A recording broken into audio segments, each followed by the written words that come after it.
So this week, I have to start off with an apology because I really wanted to put in one more show, and I had it recorded and everything and ready before my flight, and then obviously the day of my flight came and I just forgot to release it. And because I have a desktop and not a laptop, it was just stuck on my computer, so I wasn't able to release it. So I have to apologize for that. And now what I'll do is you'll be able to hear it now instead. So here it is, what was supposed to be my last podcast for 2022. Coaching Soccer Weekly, episode 354. 5 things to reflect on in 2022. Entertaining, educational, and inspiring soccer content to help make you a more effective coach, player, or soccer parent. Hello and welcome back to Coaching Soccer Weekly, presented by World Class Coaching. My name is Sega Brbinovich, and this is the podcast devoted to bringing you cutting-edge methods, techniques, and tactics for coaching soccer. It doesn't matter if you're an experienced coach who has been training teams for many years, or if you're new to coaching and working with a team for the very first time. There's something we can all do to take our coaching to the next level. Welcome back to the show. This is going to be the last show of the year. I'm going to be going away for about 3 weeks, so there won't be a show for a while. I wanted to do one last show, and hopefully this will be pretty long, so it'll take you a couple of drives to the field to listen to. That's my hope, so I'll make it as long as I can. We have some really good content today, starting with the World Cup, talking about the weekend games, some stuff that I want to discuss there. And then we've got some small stuff as well. On top of that, we got to get into the meat and potatoes of the podcast too, which I'm super excited about. And yeah, let's get going. So obviously this weekend was the final of the World Cup final. And what a great game. I think talking to some people and watching the game myself, first of all, it was one of the best games I've ever seen. Definitely the best final I can remember. It was the game of the tournament, I think, by far. And the people that I spoke to, I think it was a pretty big consensus that it was disappointing ending a game that was that back and forth with penalty kicks. And I think that might be something that needs to change. You know, so many games ended in penalty shootouts, and I just don't really like that. It's not a great way, I think, to show who the better team is. It's a lot of luck. I mean, yes and no, there's a lot of pressure, and you can argue, and I think argue rightly so, that there's definitely skill from the goalkeeper's point of view. I don't think there's a question. But after 90 minutes and then another 30 minutes of just giving your heart out to lose on penalty kicks, I don't know if that's the right way to go. There is so many different ideas out there about how to end games. I like the hockey one where at the end of regulation, you take off a number of players. I always thought that was a really good idea. So I think that's something that's worth exploring. Maybe continue to take off players until there's a goal. That's a really great idea. And they spoke about that at the end of the game as well as one of the ideas. But it's just, it's heartbreaking. And I don't know that it's the right way to end things, you know. But what a fantastic game, back and forth. I called the game at 2-0, saying it's over. Not even close. I was so wrong. But it was incredible to see players just taking over games. That's what it's about. And I think if I had to summarize this World Cup, it would be that possession isn't everything. If you have 80% possession and you're not doing anything with it, you're missing the point of possession. And I'm going to talk a little bit about that later. It's not about keeping the ball. It's about doing something with it, right? It doesn't make sense to just hold the ball for 90 minutes. Yes, possession is the way that we play, but it's a means to an end. When you look at teams like Manchester City, they're just not a possession-based team for the sake of it. They suck you in, and then they switch the ball in attack, right? I think that's really the whole reasoning behind possession. It's really that magician's trick of, oh, look at me, look at this side, look at this side, look at this side, everyone come over here. And then at that point, switching the ball, attacking, right? Playing that third man run through balls, those things, attacking 1v1s through the wingers. I mean, that's, to me, the identity of a good possession-based team. It's holding that ball like a quarterback. The quarterback has a certain amount of time that he can hold it before it just doesn't make sense, before all these linebackers are coming at them, right? So for me, the teams that had possession and didn't really do anything with it, those were the teams that were out. Those were the teams that didn't really do that well. So that's kind of what I thought. If I could summarize the World Cup, I think there's going to be a really big shift moving forward in the way teams play. But I think that possession is still the way to go, but it has to have a purpose. You need to have the ball to score. That's a fact. So it's not just about having it more. It's about having the ball in situations where that means something. And I think that's going to be a really big topic of conversation. And we're going to see a shift in not just teams with 80, 90% possession. Maybe they're going to go down to, 55, 60.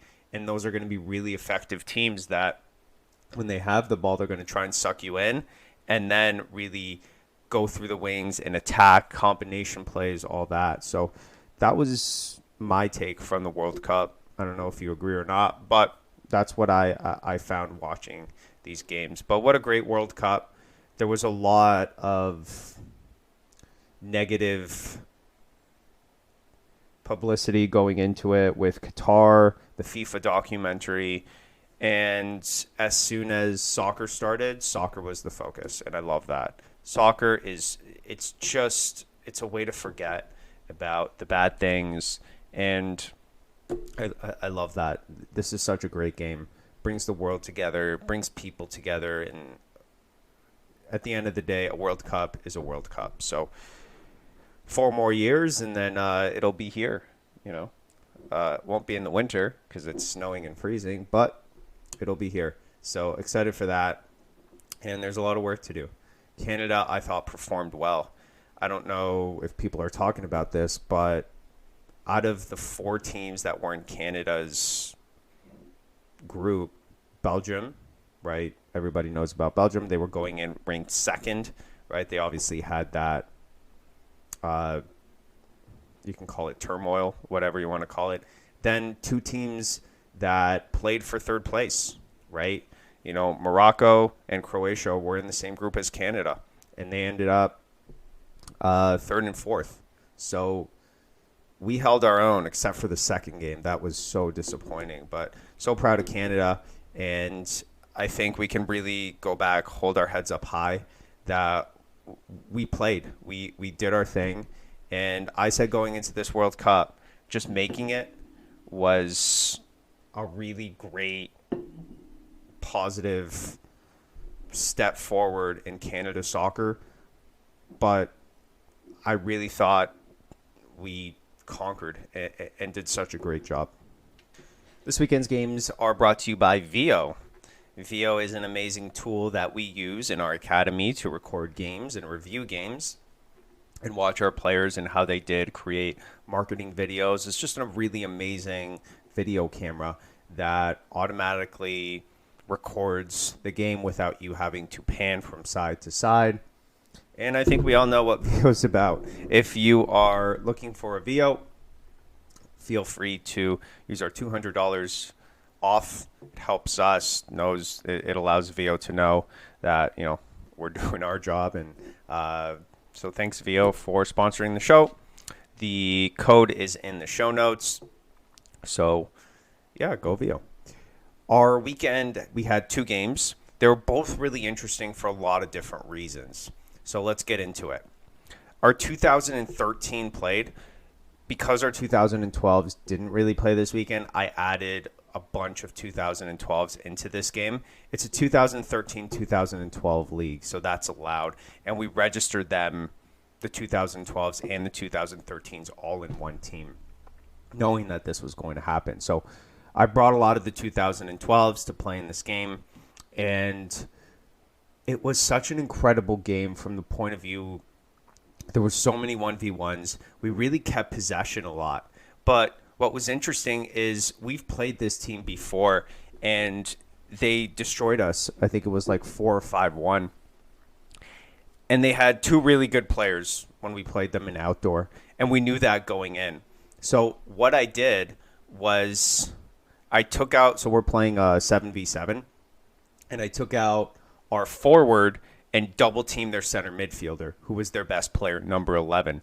And the whole time, that's really what I was focused on. As soon as we lost the ball, our forward dropped back, and we just double teamed their best player, and they just weren't effective. They didn't really do anything in the game, and they had shots here and there, but we completely dominated. We didn't score. They didn't score, but it was a really good back and forth game with us having a lot of possession, but really doing something with the ball. Our players, their 1v1s, really changed the game. We would beat players with Maradonas, scissors, step overs, and we would just attack, and that was so great to watch. And I thought that was a really good strategy going in against a team that we knew. And I've done this in the past. You know, if I know that a team has a really good player, I'll take a player that I just don't really need, which is the forward, when the other team has the ball, and I'll double team that player. And that makes things really effective. It changes the game because, you know, for them to keep the ball between their 2 defenders, they're also not a possession-based team, so they didn't really keep the ball with their 2 defenders. So our forward, the only reason they would have been there would be for a counterattack. And I would rather counter with the wings than counter with our forward, with our striker.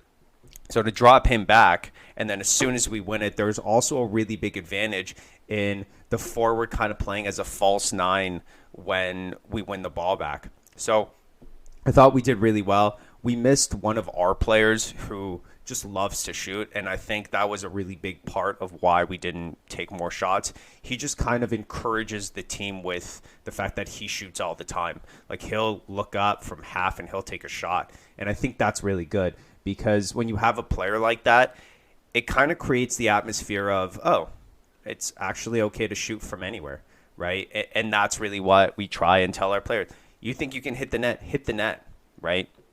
So I thought that was really good. A couple of other things. There's one thing that I yell all the time, and it could be misunderstood. I yell possession. So let's say Johnny has the ball. I'll yell, Johnny, possession, possession, possession. And I think historically, from if another coach was watching that, what they would get out of it is reset, right?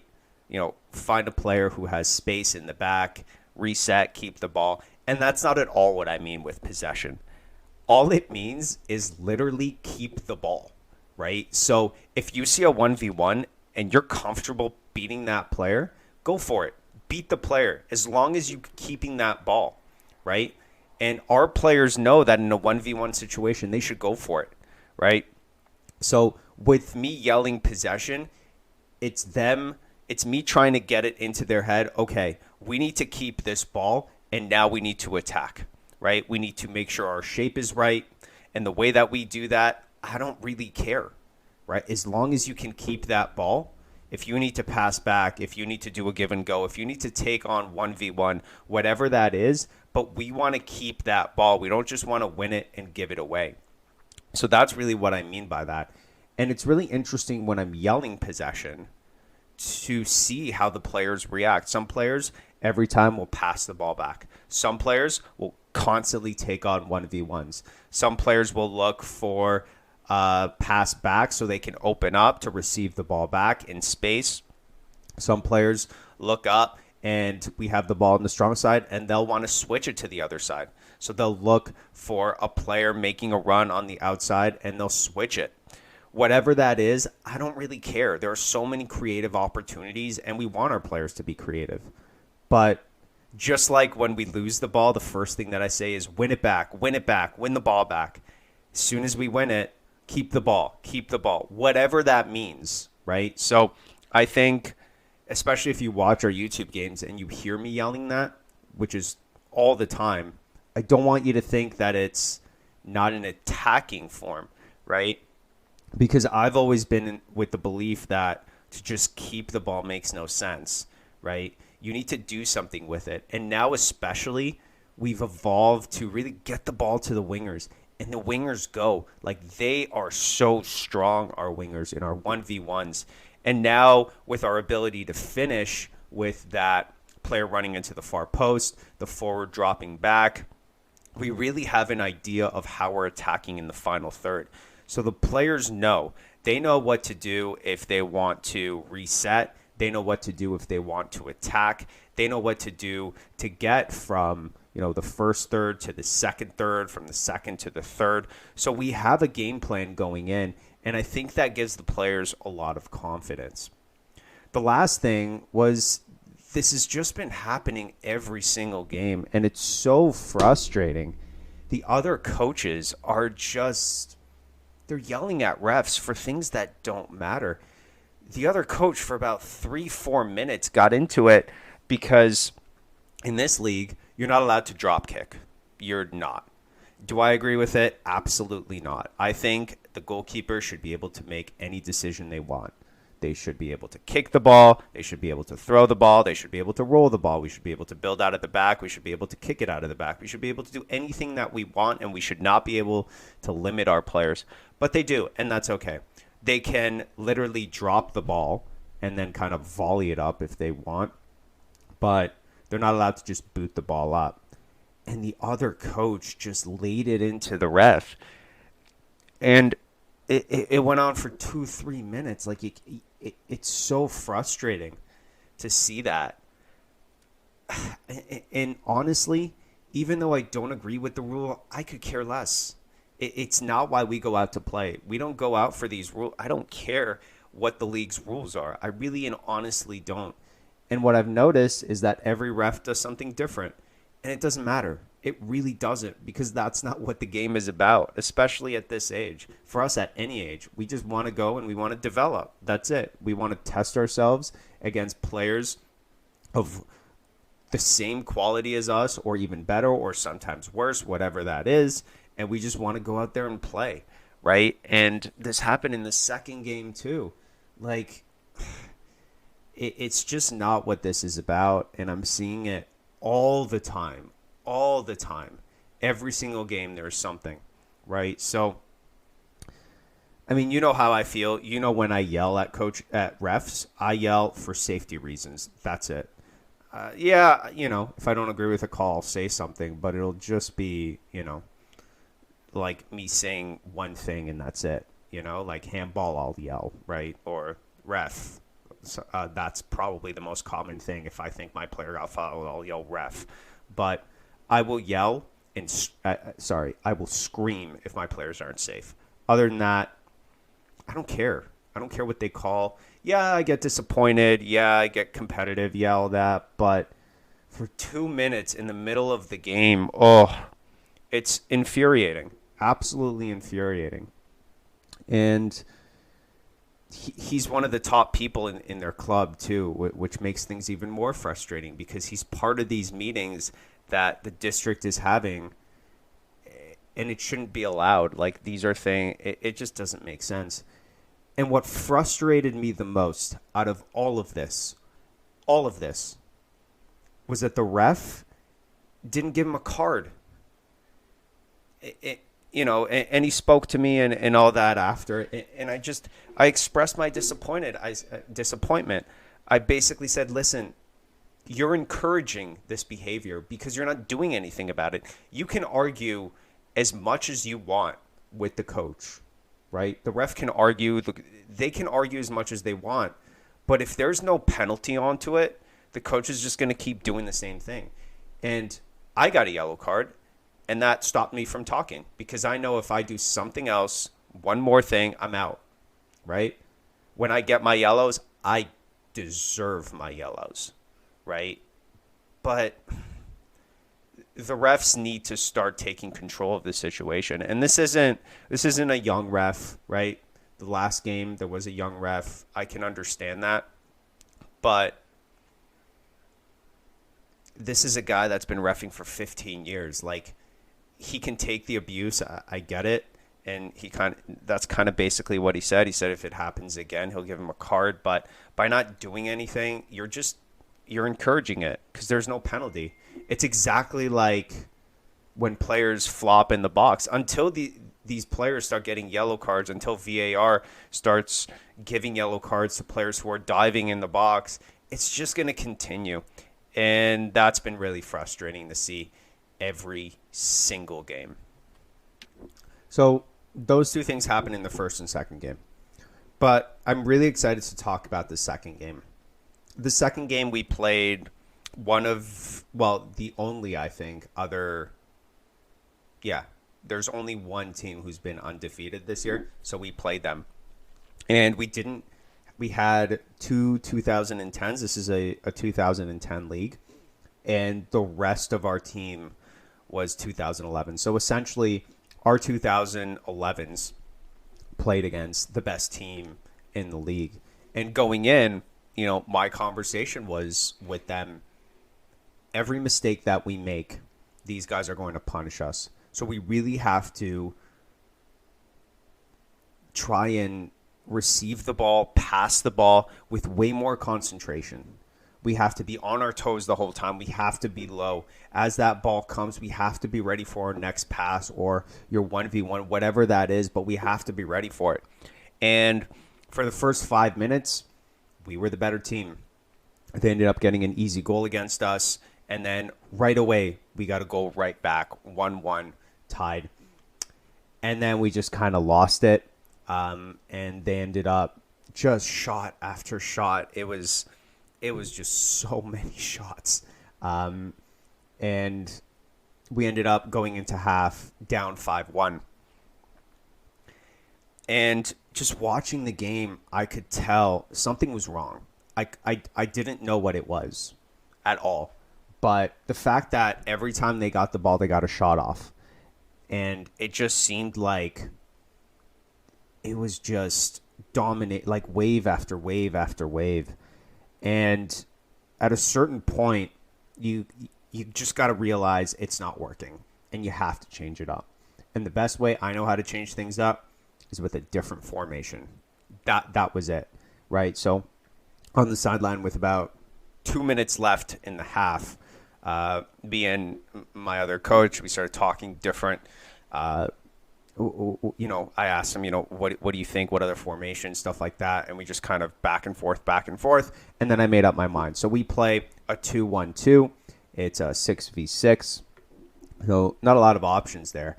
But the idea was we can't let them shoot anymore. I just can't do it. All of their goals were outside of the box, right? And that's not okay. We need to do something to prevent these shots from happening. These are big, strong kids. And anytime they see a window of opportunity to shoot, they went for it. Which I just want to say, I was very impressed with that. That's what we want to do. We want to hit the ball. We want to shoot the ball all the time, right? So I don't want you to think that it was me, looking down on the other. No, I was very impressed with the other team. But we got to change it up. I can't take this bombardment for another 25 minutes. So we changed it up for a 2-2-1, which is a very defensive formation because the way that we usually attack is we attack with the two wingers in the wide space, and then our forward drops back into that center midfield role. So for us to essentially stay in that 2-2-1 means that we're very compact. We're very good when they have the ball. They can't get through us. It's kind of like parking the bus. But then when we really want to try and attack, we have a 2v1, right? They're two defenders against our one attacker. So we frustrated them in that second half. We didn't do much. We didn't create much from from goal scoring opportunities. Just because, I mean, the 2011 against these giant 2010s, who was our forward, it's just not going to work. But it really changed the game. We frustrated them, and the end of the game was 5-1. They didn't score in the second half, and they were just frustrated. And you can tell with the other coach that he was frustrated because he started yelling at the ref, for call and stuff like that. Again, same problem. But it was, what an experience. What a great coaching experience, player experience. I think it was just an incredible game to see that, we're not just going to do our thing and ignore the other guys, right? If something isn't working in the game, it's okay to say, okay, great job, other team. You got us. Let's change it up, right? So I think as a coach, you really need that power to just kind of say, okay, let's change it. And I think we might even change our formation moving forward, that defensively we'll play a 2-2-1. And then as soon as we win it back, maybe that striker comes back into a false nine. And then those two players who are back, they go and attack the wings, right? So that's something that we could do. But we'll see. We are done with our games until the new year. And I think our first game is like January 18th. So we have a lot of time to think about it. But boy, was I impressed with their effort second half. And we'll see what happens moving forward. But for a 2011 team to play the way that we did, I was very impressed. This is a really good 2011 group of players. And I'm really excited for, the future for them. We just need more 2011s. Before we move on, I did want to say that I think we hit it a couple of weeks ago, but the Coaching Soccer Weekly Facebook group has over 100 people in it, members, you guys, so thank you for that. I think I'm going to start engaging it a little bit more, just asking questions, stuff like that. Just, trying to start topics, see what other coaches are thinking. I asked the question of what did everyone think of, the final. Got some really cool responses, and it's just nice to be able to read and reflect and all that. So if you want to be a part of the conversation, which I think you should be, you got a voice, and it's probably a good voice, better than mine. So Coaching Soccer Weekly on Facebook. Just join, click it, and I'll let you in, and feel free to ask questions, get people involved too, stuff like that. Have fun. That's what this is. It's a fun environment for coaches to ask questions and get opinions and stuff like that. So just don't be rude and stuff like that, and everything will be great, And if you are, then I'll probably have to kick you out. So because I don't want that. But I know you won't be, because you're awesome listeners and awesome people. So Coaching Soccer Weekly, Facebook. Be a part of it. It's awesome. Cool. Well, I'm really excited for this next bit here. I wanted to end things off with something that I do every week, just on a larger scale. I usually reflect on the week before, whether it's on my drives or, just kind of watching the games back. But I think it's really important to reflect on the full year. And I've done this in a really cool, I think, way. I've divided it into 5 things, maybe 6, 5. Yes, 5 things. And each thing is going to be divided into 3 further things. So it'll get more clear, hopefully, as I start talking about it. But let's start off, and I think you'll understand where I'm going with it. So the first thing that I wanted to reflect on, and this is coming from an academy owner's point of view, is growth. Now, I've divided growth into 3 parts: players, teams, and coaches. And I've done that with every single subject that I'm reflecting. So let's start with growth, and then we'll move on to the other parts. So starting with player growth and the idea of how much did we grow from last year? Did we grow at all? That's something that's really important for me to reflect on. I think that we have grown. I know that we've grown. We've grown, and it's been amazing. I love that there's continuous player growth. But looking into next year, the growth, I think, could be a lot bigger. And I've started to take steps to do that. And that's going to be in my marketing, right? So as the academy owner, I've really taken in the past month, while I was reflecting on all of this, the idea that we need more players and we need a larger pool of players that we can develop and see if we can get certain players at a very high level. Right now, I would say that all of our teams, except for one, are Division II teams, right? They can be really effective in Division II. And then once we get into Division I, we really start to struggle. So that's something that I want to change. I want to be able to have a larger pool of players that can start to challenge each other a lot more. And that will allow players to break into that Division I type of atmosphere. So for me, marketing going into this new year is going to be a big part, and I'll talk about that. That's a whole separate subject that I want to get into. But overall, there was a lot of growth. We got a lot of new players this year, and a lot of them have become a key part of our academy and our teams, right? That when we look at every single team since last year, we've gotten at least one or two key players. And I think if we can get that up to about 2 or 3, then we're going to be unstoppable. So a lot of growth in that point of view. Next is teams. Our growth within teams. Last year we had 3 teams in our summer season. In our winter season, we had 2 teams. So every single season we've grown by 1. And this winter season, we now have 4 teams. So looking into the future, the idea is to keep growing and hopefully in the summer to have 5 or 6 teams. The one team that we're missing in the winter is our 2012 team, but that's because there wasn't really a 2012 league that I was happy with. The 2012 league that the 2013s are actually a part of, it's 7v7, and I didn't want that. So I actually put them in with the 2011s so both of them can get 9v9, right? So for us, hopefully by next year we can have from 2010 to 2014 each individual have a team. I don't know that that'll be something that we have in the summer, but that's definitely our goal going into it, to be able to have a team for each age group.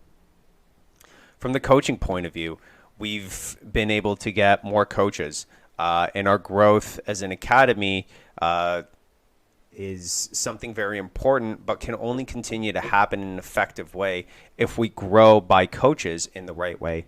I don't want to add too many coaches too fast. So that's been really important. I want to find the right people. And the interview process is ongoing. I'm always looking for coaches, but I'm not forcing it. I'm really trying to find the right people that believe in what we do or can at least wrap their head around it to try our way, which has been something pretty difficult. But we've been able to now get 2 more coaches in, and by the summer we'll be able to hopefully get at least 2 more, and that's really a big goal of ours, to continue to grow with coaches. The second part of it is kind of similar to growth, but it's the opportunity to grow. We really want to give our players, our teams, and our coaches the opportunity to grow themselves. So the way that we'll start with the players is, and this is something that we've always done, is we've given the players that are at a very high level the opportunity to play and train up a year. And we've been giving that to our teams as well, which is the second part, the ability to play their age or play up, other than our 2010s. But our 2011s are playing their age and they're playing up. Our 2012s They're playing in the 2013 team, which is a 2012 league sometimes, so they can play their age. And then they're also playing in the 2011 league. Our 2013s, they're playing in a 2012 league. So they're constantly playing against teams that are older, and then there are also 2013 teams within that league. So a lot of opportunities to grow. And then our 2014s, a lot of them are training for 2 hours with us. They're training with the 2014s, and they're training with the 2013s and 12s. So we're constantly giving our players and our teams opportunities to grow. And with our coaches, I'm trying to do the same thing. This is something that we're really going to try and optimize within the new year, a training process for our coaches coming in, because there's a lot of technical things that we do. So I really want to find a way to optimize that and create a way for coaches to get that education in really quick succession so that they can become an effective coach within our philosophy. The next subject, part 3, is community and culture. To me, community and culture is one of the most important things and makes us different than pretty much everyone. Every single club or academy that I've seen in the area is really just a one-team type of community and culture. It's very rare that I've seen clubs or academies with players that know other players who are older or younger. And some of them don't even know other players that are playing in their tier 1 team or tier 3 team. And that's something that is just a missed opportunity, I think. For us, starting from our players, all of our players know other players. Like, we have 2014s that are really close with 2013s and 12s. And you can always kind of hear things within the older age groups or the younger age groups that are talking about older or younger players. You know, we have 2012s that are watching our Instagram posts or are watching the 2014 games that we're putting on our Zoom sessions. And what you're hearing in practice is things like, you know, have you seen this 2014 kid? And they'll say their name, like he's incredible, like he got 4 goals last game and stuff like that. Or, you know, same thing with the 2014s, you know, this 2012 player is a beast, you know, like, so they know everyone within our academy. And that's something really important to me, because I want that ability for players, even when they go to school. A lot of them go to the same school, so they're able to see younger and older players. And it's that, hey, you know, you're playing with my academy, you're part of our team, right? And there's just, it's that team atmosphere, but created as a club, that sense of community that players are taking responsibility for other players within the academy. And I remember, you know, whenever I would see a teammate, it would be a big thing. You know, you say hi, all this and all that. And they're doing this at school now, right, with their friends and kids that are older and younger. So that's a really great thing with our players. It's the same thing with our teams. Because our teams are made up of players in different age groups. Our 2010 team has 2011 players. Our 2012 team has our 2011 team has 2012 players. Our 2012 players has 2013 players, right? Our 2014s and some even 2015s are practicing with the 2013s. In our 2014 team, we have 2015s. So throughout our teams, again, it's a sense of community and culture that we're creating, because players are playing up in they're not playing down, because that's not allowed, but they're playing in leagues where other teams are playing up. So they're able to kind of, there's a lot of mix and match, which I really like. It draws something out of the players that I don't think is available anywhere else. As for coaches, the community and the culture, you know, we're trying to really get the coaches involved, right? It's been me and one other guy up until this year. And then in the summer, we brought in one of my old players who did a phenomenal job, and he went to school for the year. So hopefully he'll be back in the summer. But now going into this new year, we've hired 2 more people. And we're really trying to get them involved in the culture and not just going and coaching one team, but seeing everyone so they can really see what the academy is about. The fourth part is player development. And sorry, not player development, just development, because there's player, team, and coaches. So as a developmental academy, that's really the bread and butter. And to start off with players, that's the most important thing for me. How do we develop these players, and how do we get them to grow, give them opportunities to grow, and create a place that they love to come to? Those were the three first things that we talked about: growth, opportunity, and community and culture. So these are all things that are going into our development, but it's a constant fight for me to make sure that every single player within a month is getting better and better and better, and that we really don't see any regression from our players. That's something really important.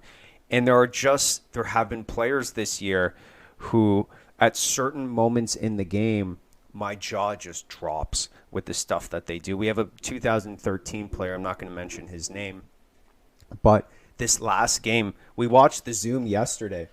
Every single time he got the ball, without fail, he would do a move and beat a player or almost beat, like, it was incredible, and my jaw just dropped. And he's the smallest kid on the field, and he does Maradonas and just makes kids look foolish that are twice his size. There are opportunities like that. We have 2015 players that are playing in the 2014 games that are going through the other team like they're not even there, right? There's so much going within every single player's development, and I'm so proud of that. Within our teams, the development has been incredible, especially from 2012 to 2014. Those age groups, every year, I'm constantly seeing that they're getting better and better, and that players are starting to shine. I think at 2014, that's really where I've seen the most change, but that's because those players have been with me since they were 5 and 6 years old. So that change has been very rapid from the moment that they came. Within 1-2 years, now they're at this very, very high level. But there's constant development, and we're giving these teams opportunities to develop, right? In Division 2, some of them are playing at a very high level, right? So we're really trying to find a good balance for each of our teams. Lastly, coaches. Coaching development is really important, right? And that doesn't, just talk about the rest of our coaches. It's about me as well. What am I doing to work on my development? Is there any changes from last year? And there are so many changes. If, we had coaches that came and worked with us for a month, right? And if they came back now, they wouldn't even recognize what we do compared to last time. Yes, there's always constants, right? Constant, right?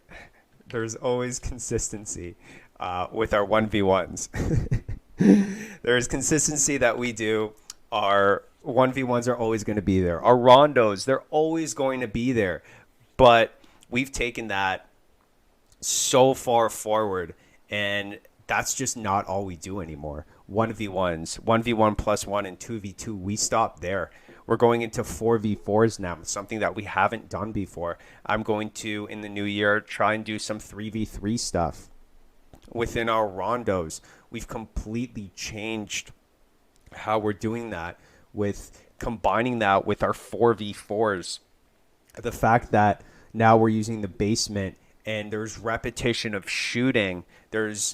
We've created a small 1v1 court there, which is kind of like we have rules which are, if you nutmeg a player, you get 4 points. And if you score, you get 1 point. And it's a really small area. We have soccer ping pong, right? We have all these different things that I've kind of learned this year and I brought into the academy. And I'm constantly looking and learning and listening to podcasts and YouTube videos and all of that, and trying to find opportunities for me to grow as a coach, because I think that's the most important thing. And then getting that into our coaches, talking about it within the sessions. Why are we doing this? What's the point of this? So they can understand and they can develop as well. The last part is marketing. And marketing is a really important subject to talk about, especially as an academy owner. If you're not doing any marketing, then you're not growing. And if you're not growing, then you're probably going to go out of business soon. So this is something that I'm really working hard on at each one of these aspects. The big part is the first part, players. I'm doing Google courses, advertising, redoing website, just everything possible to try and really grow our player pool. I think now is a really good time to start that because the surge that we see starts around March. So if we can put ourselves in a really good position going into March, then I think we'll get a lot of players. So that's really what we're trying to do. Next is our teams. How do you market your team? Well, for me, it's getting us into different leagues, playing against different teams, and making sure that they understand that we're good, right? Like we know what we're doing. So I don't want to get blown off. I don't want to play against teams that destroy us. We want to be in that power position most of the time. So for me, that's really how I'm marketing for my teams. And I think we've done a really good job of that. Both of those things. I think we've done a decent job with players, but I think from players and teams, it's been good. Look, like there's consistent growth, which I'm happy about. But I think it can be a lot better, and I think that's the attitude you always have to have. And the last thing is coaches. How are we marketing for coaches? And that's really going on Indeed, asking coaches to apply for a job, that kind of stuff. And just making sure that we're always out there in case, that one amazing coach is looking, right? They can send me that resume, cover letter so that we just don't miss, right? That's what we don't want. We don't want to miss that opportunity, whether it's players, teams, or coaches. And that's something that taking a holistic marketing approach to these three things is really important. The one thing that I didn't really include with all of this was parents. Parents are a big part of what we do. For me, the most important thing is that before the season starts, the parents go into our meeting and that they understand what we do because they are the ones that are essentially making the decisions. So for us, all these things are things that we consider. And when it comes to marketing, we're marketing to parents. We're not marketing to players, right? Opportunities to grow and culture and development and all that. These are things that we talk about with parents as they come in. So that's a really important part as well. I've always kind of looked at the coaches at the top of their game, Pat especially. And there are times when I wonder, why does he keep going? And for me, the answer is because I think I can make them better. When I look at our teams, and the reason I am passionate and think that I will be passionate forever about this academy is because I don't think I've reached my peak yet. I think that our teams in the years to come are going to get better and better and better. And I hope that in 10 years, I can look back at 2022 and go, oh my God, what was I thinking? We were so bad then. That's really the goal, because every year we should be getting bigger. We should be helping our players more and more and more. And if I look at our very first year, our very first couple of years, I can look at those training sessions and go, we could have done so much more. And I'm happy with that. I'm happy because it shows that I'm continuously looking to improve.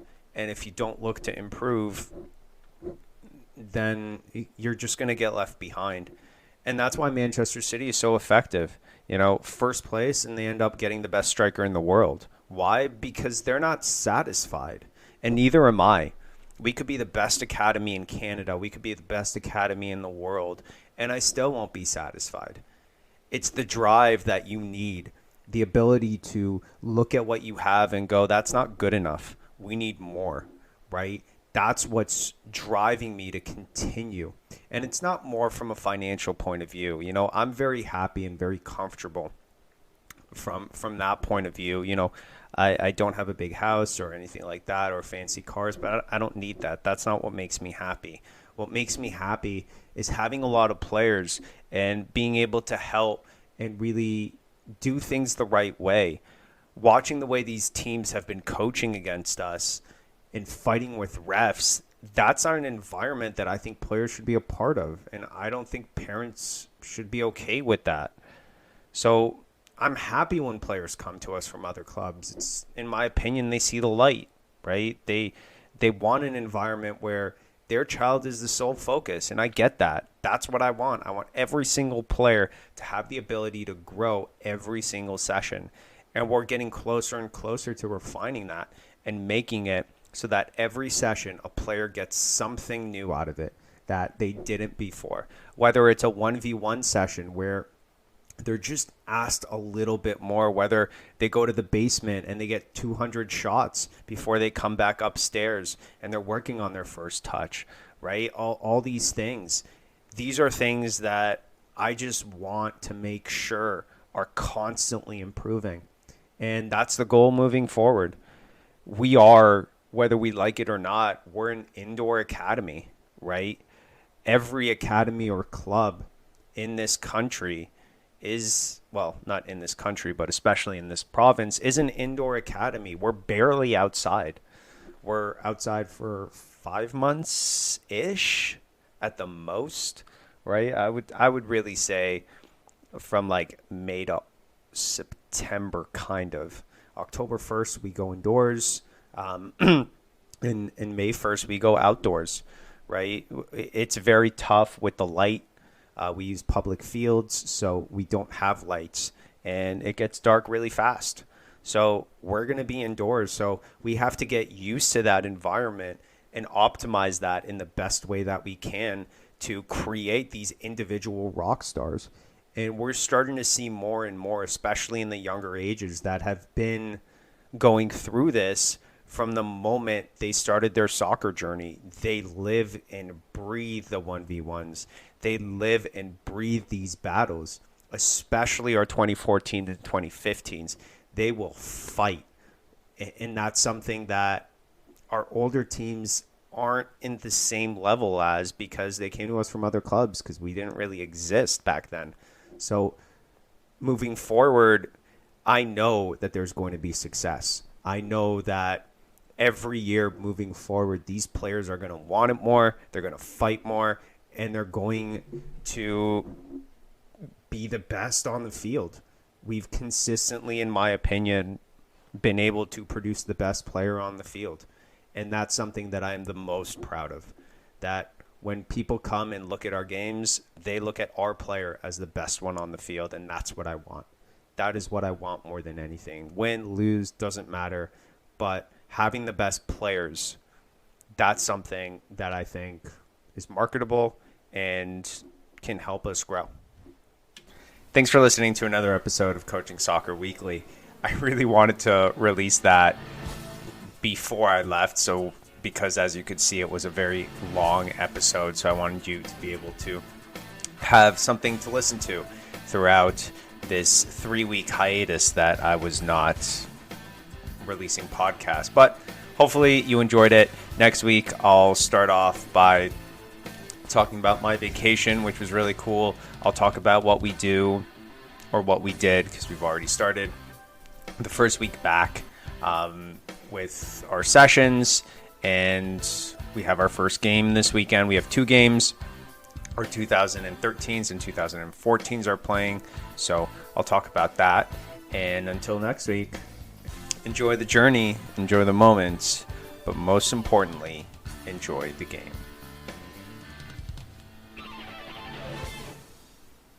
Coaching Soccer Weekly is a production of World Class Coaching. All rights reserved. Hey, thanks for watching all the way to the end, and you can check out more of our videos right here. And if you haven't done so already, I would really appreciate it if you'd hit the like button and the subscribe button.